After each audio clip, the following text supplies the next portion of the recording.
Hello दोस्तों, मैं जीत आप सबका स्वागत करता हूं राजन्स करियर प्राइवेट लिमिटेड के इस ऑनलाइन प्लेटफॉर्म चैनल में।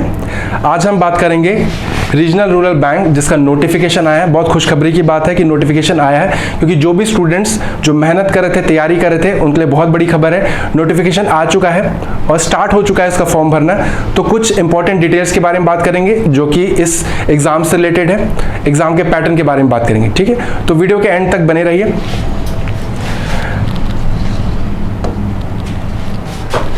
एग्जाम का जो फॉर्म है 7 तारीख से भरना चालू हो चुका है। 27 तारीख इसका लास्ट डेट है। लास्ट डेट का वेट मत करिए, क्योंकि लास्ट में जो साइट होता है हैंग हो जाता है कभी कभार।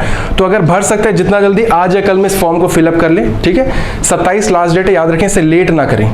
ठीक, जो एग्जाम होगा आपका आरआरबी का, इसका टेंटेटिव डेट है अगस्त में। प्रीलिम्स का जो एग्जाम है वो अगस्त में कंडक्ट होगा। ठीक है, जो मेंस का एग्जाम है वो सितंबर में आपका हो जाएगा। तो एक चीज आप देख रहे हैं कि प्रीलिम्स का एग्जाम भी हो जाएगा अगस्त में, रिजल्ट भी आ जाएगा अगस्त में, सितंबर में मेंस भी हो जाएगा सितंबर में। तो मेंस और प्रीलिम्स इन दोनों के बीच में जो आपको जो टाइम गैप मिलेगा वो बहुत कम मिलेगा। ठीक है, तो जो तैयारी करनी है, ध्यान में रखें, जो तैयारी करनी है वो प्रीलिम्स और मेंस को दोनों को अभी से करनी है। ऐसा नहीं कि प्रीलिम्स करेंगे फिर मेंस करेंगे तो टाइम नहीं बचेगा। आप देख सकते हैं अगस्त के बाद सितंबर में ज्यादा टाइम नहीं है। ठीक है, एग्जाम भी हो जाएगा, रिजल्ट भी आ जाएगा। ठीक है, तो ये चीज को ध्यान रखें, जो तैयारी करें वो प्रीलिम्स मेंस दोनों की स्टार्ट करनी है। ठीक है, ठीक है, जो इसका रिजल्ट आएगा, फाइनल जो रिजल्ट आएगा मेंस के बाद, इंटरव्यू के बाद, आरआरबी स्केल 1 का या ऑफिस असिस्टेंट का जो रिजल्ट आएगा वो आपको जनवरी को ही आता है। 1 जनवरी इसका डेट फिक्स है, तो 1 जनवरी 2025 को इसका रिजल्ट आ जाएगा, आपको फाइनल अलॉटमेंट हो जाएगा 1 जनवरी 2025 को। ठीक है, अच्छा, थोड़ा एज क्राइटेरिया डिस्कस कर लेते हैं। अगर ऑफिस असिस्टेंट की बात करें, ऑफिस असिस्टेंट्स मतलब कि आरआरबी क्लर्क है ये, मल्टीपर्पस, और ऑफिसर स्केल 1 है, ये पीओ का एग्जाम है। तो एज आपकी 18 साल से 28 साल के बीच में होनी चाहिए यदि ऑफिस असिस्टेंट का आप एग्जाम भर रहे हैं। और यहाँ पे दिया हुआ है कि 2/6/1996 के पहले आप बॉर्न नहीं होना चाहिए और 1/6/2006 के बाद आप बॉर्न नहीं होना चाहिए। जनरल कैटेगरी की बात है। ठीक है, अगर आप जनरल कैटेगरी के हैं तो इसके बीच में करना। अगर ओबीसी है तो 3 साल का एज रिलैक्सेशन है, आप 3 साल इसमें कम कर सकते हैं। एससी है तो 5 साल आप कम कर सकते हैं। जैसा आपका एज रिलैक्सेशन दिया है उस हिसाब से आप अपना एज कम कर सकते हैं। सिमिलरली ऑफिसर स्केल 1 के लिए 18 से 30 इयर्स होना चाहिए, 2 साल इसमें एक्स्ट्रा दिया रहता है। 18 से 30 इयर्स का होना चाहिए आपका एज। ठीक है, जो कैंडिडेट्स हैं वो 3/6/1994 के पहले बॉर्न नहीं होना चाहिए और 13/5/2006 के बाद बॉर्न नहीं होना चाहिए। ठीक है, ये डेट इसलिए दिया है, किसी को कंफ्यूजन होता है तो आप ये डेट ध्यान रखिए। आप इसमें लाइक कर रहे हैं तो बिल्कुल फॉर्म भर सकते हैं। ठीक है, सिमिलरली अगर ओबीसी है तो 3 साल आप इसमें कम कर लीजिए। एसटी/एससी है तो आप 5 साल कम कर लीजिए। फिजिकली अगर कुछ डिसेबल्ड है तो 10 इयर्स आप इसमें कम कर सकते हैं, depending upon the age relaxation. ठीक है, ये देखिए यहाँ पे दिया हुआ एज रिलैक्सेशन। अगर SC/ST है तो 5 इयर्स का एज रिलैक्सेशन है, ओबीसी है तो 3 इयर्स है। एक चीज याद रखें, ओबीसी में नॉन क्रीमी लेयर को ही काउंट किया जाएगा। ठीक है, नॉन क्रीमी लेयर ही काउंट किया जाएगा। अगर ओबीसी क्रीमी लेयर है तो आपको कोई एडवांटेज नहीं है। ओबीसी नॉन क्रीमी लेयर का सर्टिफिकेट है तभी आपको 3 इयर्स का एज रिलैक्सेशन है। ठीक है, डिसेबिलिटी का आपको 10 इयर्स एज रिलैक्सेशन है। ठीक है, ये फॉर्म की फीस है 850 का फॉर्म है। ठीक है, अगर ST/SC या PWD कैंडिडेट्स है तो 175 रुपीज में फॉर्म फिलअप होगा। सेम ऑफिसर स्केल 1 के लिए, 2 के लिए, 3 के लिए भी और मल्टीपर्पज के लिए भी सेम चीज है। ठीक, अच्छा, अभी आते हैं मेन काम पे। मेन काम क्या है, एग्जाम का पैटर्न क्या है। एग्जाम के पैटर्न अगर प्री होगा, ये दोनों के लिए, ऑफिसर स्केल 1 के लिए भी, मल्टीपर्पज के लिए भी, रीजनिंग और न्यूमेरिकल एबिलिटी दोनों, सिर्फ ये दोनों ही एग्जाम में पूछे जाएंगे। ठीक है, ना इंग्लिश पूछ रहा है ना हिंदी पूछ रहा है। प्रीलिम्स में सिर्फ रीजनिंग आएगा और न्यूमेरिकल एबिलिटी मतलब मैथ्स आएगा। ठीक है, 40 क्वेश्चन आएंगे 40 मार्क के रीजनिंग के। मैथ्स में 40 क्वेश्चन आएंगे 40 मार्क के। टोटल किया जाए तो 80 क्वेश्चंस आएंगे 80 मार्क्स के। ठीक है, 80 क्वेश्चंस 80 मार्क्स, और इसको आपको बनाने के लिए कंपोजिट टाइम मतलब कि मिला के आपको 45 मिनट का टाइमर दिया जाएगा स्टार्टिंग से लास्ट तक, कि आप कोई भी सेक्शन में स्विच कर सकते हैं। कंपोजिट टाइम मतलब होता है कोई भी सेक्शन में आप स्विच कर सकते हैं। तो 45 मिनट में आपको 80 क्वेश्चंस बना। सेक्शनल टाइमिंग नहीं है, आरआरबी के पूरे पेपर में सेक्शनल टाइमिंग नहीं है, ठीक है। आपको स्टार्टिंग से टाइमर चालू होगा, आप कोई भी सेक्शन में स्विच कर सकते हैं, ठीक है। एक क्वेश्चन के लिए 1 मार्क दिया रहेगा, और नेगेटिव मार्क कितना है 0.25 मार्क्स, 1/4 है ना। हर एक गलत क्वेश्चन के लिए 0.25 मार्क्स कट होंगे, डिडक्ट होंगे, और सही के लिए 1 मार्क्स आपको दिया जाएगा, ठीक है। यह है प्रीलिम्स का। मेंस की बात करें तो न्यूमेरिकल एबिलिटी तो था ही, रीजनिंग तो था ही, 3 सेक्शन और इंक्लूड होते हैं मेंस में जब आप जाते हैं प्रीलिम्स क्लियर करके।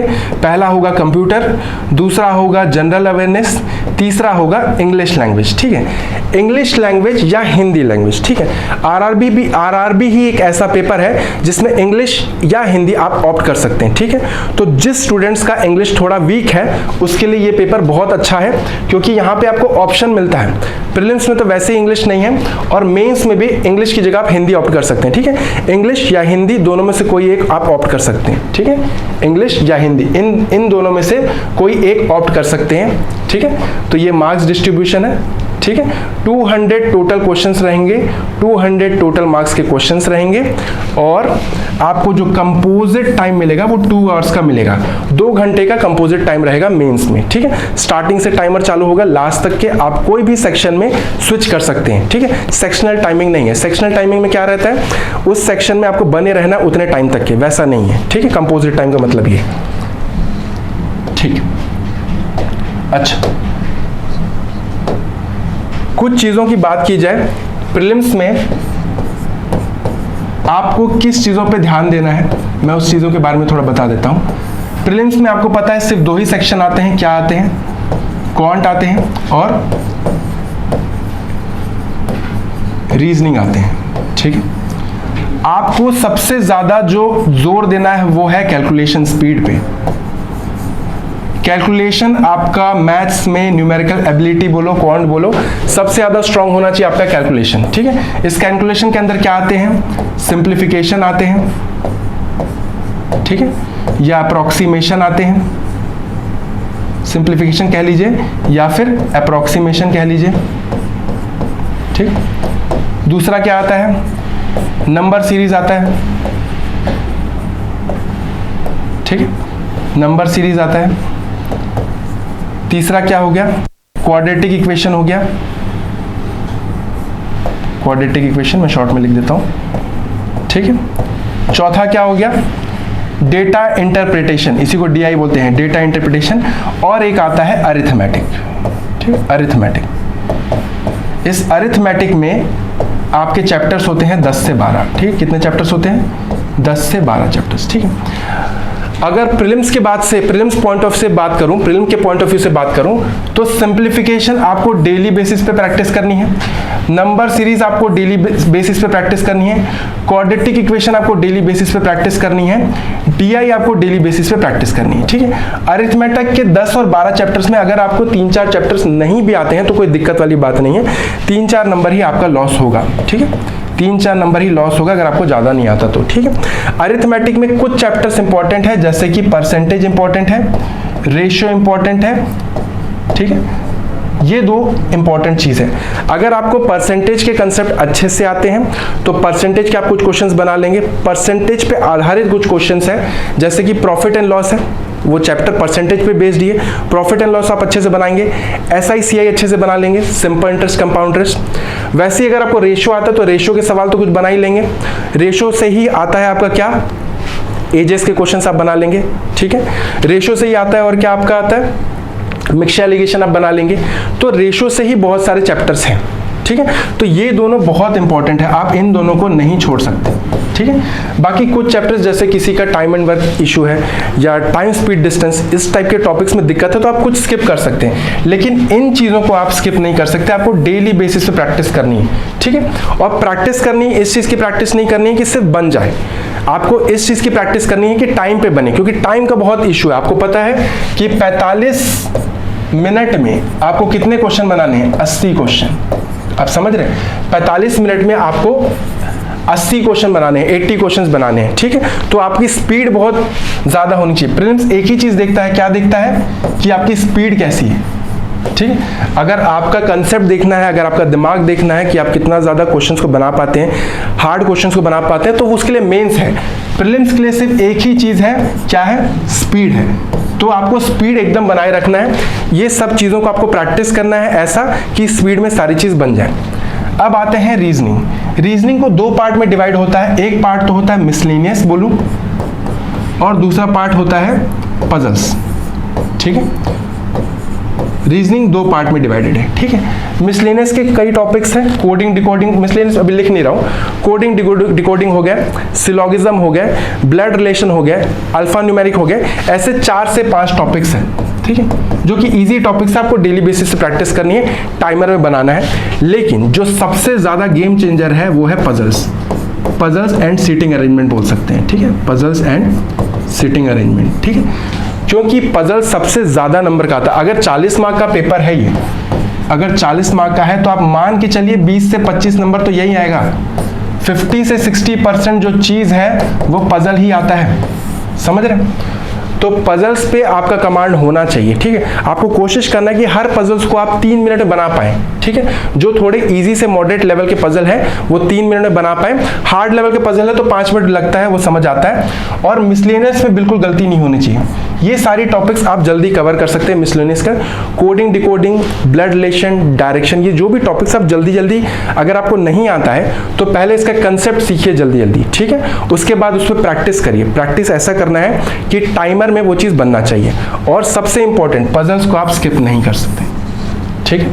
तो मैं फिर से बताऊंगा, क्वांट में और रीजनिंग में, क्वांट में आपको कैलकुलेशन पे बहुत ध्यान देना है, जिसमें simplification, approximation, number series, quadratic equation, DI बिल्कुल नहीं छोड़ना है। वैसे ही रीजनिंग में मिसलेनियस के कुछ टॉपिक्स हैं, एक हार्ड टॉपिक नहीं आता तो बात अलग है, लेकिन पजल्स पे बिल्कुल आपकी कमांड होनी चाहिए, ठीक है।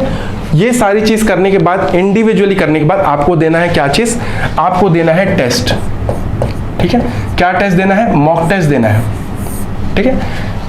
मॉक टेस्ट आप देंगे तभी पूरा टॉपिक्स एक साथ आपको रिवाइज होगा डेली बेसिस पे। और मॉक टेस्ट में आपको देखना है क्या, परसेंटाइल, कि आपकी परसेंटाइल कितनी है, ठीक है। आप मॉक टेस्ट देंगे, अपना नंबर नहीं देखेंगे, नंबर से कोई मतलब नहीं। परसेंटाइल मतलब कितने बच्चों से आप आगे हैं। तो ये जो परसेंटाइल, आप अगर आपका परसेंटाइल 85 प्लस है स्टार्टिंग में, और एग्जाम के एंड तक के 90 प्लस या 95 तक के आता है, ठीक है। एक मिनट, एग्जाम के एंड तक के 90 प्लस अगर आपका आता है, 95 प्लस है मतलब श्योर है, तो आपको जो टारगेट रखना है कि परसेंटाइल जो आपका है वो 95 प्लस परसेंटाइल होना चाहिए, ठीक है। आपको ये टारगेट रखना है। अगर इतना आप करते हैं, अगर आपका प्री में मॉक टेस्ट में 95 परसेंटाइल आता है तो श्योरिटी के साथ है कि आप प्रीलिम्स क्लियर कर जाएंगे, ठीक है। फिर आपको मेंस की तैयारी करनी है। तो इस 2 महीने में आप मॉक टेस्ट दीजिए। जैसे ही आप यहाँ तक पहुँच जाएं, 90 प्लस परसेंटाइल पहुँच जाए, आप मेंस की तैयारी कीजिए, क्योंकि प्रीलिम्स निकलना बहुत इंपॉर्टेंट है। 90 प्लस परसेंटाइल आ रहा है मतलब कि आप मेंस के लायक हैं। उसके बाद आप मेंस की तैयारी करिए, मेंस का प्रिपरेशन करिए और दिन में 1 मॉक टेस्ट दीजिए, ठीक है।